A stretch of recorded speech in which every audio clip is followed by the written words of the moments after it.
Ko, 5 years, bakit ngayon lang kayo bumalik sa movies? Ngayon lang ako nagkaroon ng pagkakataon ng pumili ng magandang proyekto. And then everything was just about right timing because when you say Cinemalaya, it's something prestigious. And this is their 10th year. And this is my first indie. So, parang lahat na inayos ni Lord para sa akin.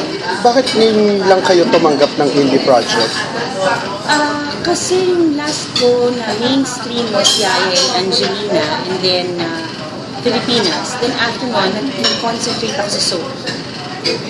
Ano yung nagustuhan nyo dito sa script na to, sa movie? Well, ito kasi technically speaking, lead ako talaga dito. And then, hindi siya yung material na pagsasabi mo, acting piece or anything. Yun yung mas mahirap, di ba? When you're given a project na ganun kasimple, pero paano mo papakita sa tao na magaling ka? One of the reason po ba kaya mo tinanggap to dahil ikaw yung lead or is it because the story talaga is gusto mo? Maganda yung story kasi our writer is Mix Villanueva, who's a Palanca awardee. And it's her first time also to write for a movie. So, lahat first time. I did already.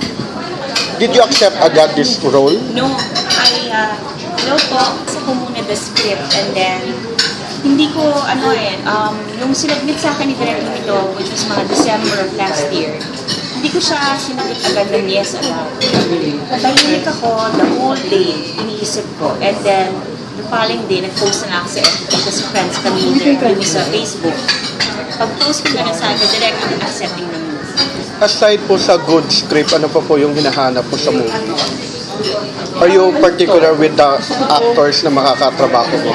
Oh no, I never have problems naman with the actors that I work with. Because parang ako naman basta walang stress sa set, go.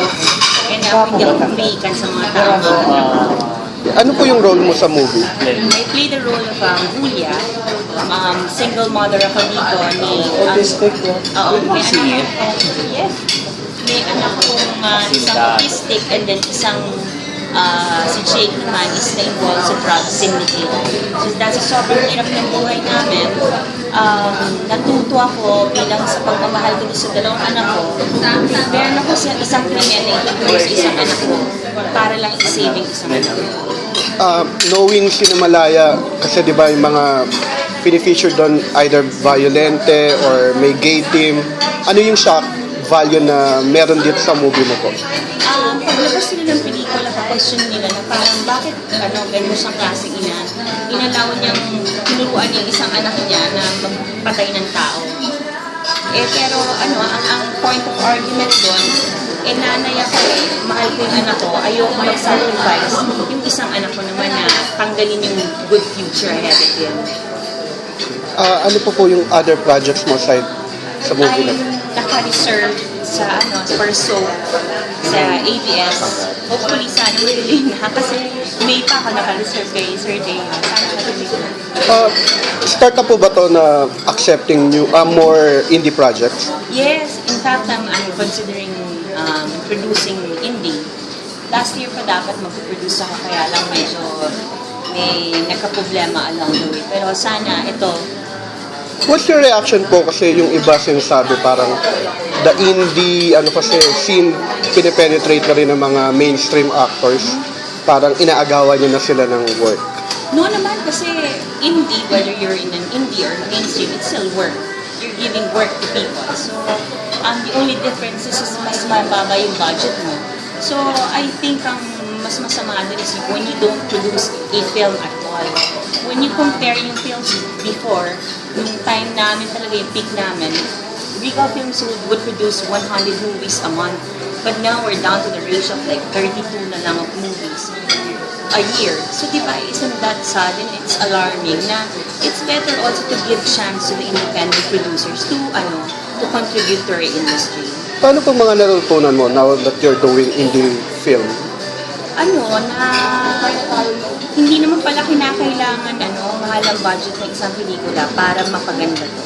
Basta ang pinaka-key dito is maganda storya mo and magagaling yung artista mo. Hello! So ano pa po yung mga nilulook forward mo na characters pag gumawa ka ulit ng next indie film? I am looking forward for offbeat role naman. Kasi dito, mabait. So, ngayon, gusto ko kasi mag-iba-iba ng roles. Are you okay doing yung talagang sobrang masamang character? Yeah. Kasi something to look forward yun, exciting yun. Sarap paglaruan. Okay. Kindly invite naman po. Yes, inviting everyone po na sana po supportahan niyo po yung entry po namin ni Direk Louie Ignacio Asintado. Sa Sabado na po ang aming gala premiere po sa CCT, 3:30 po ng hapon. At ito po ay papalabas sa lahat ng Ayala Malls sa Trinoma po. Maraming salamat.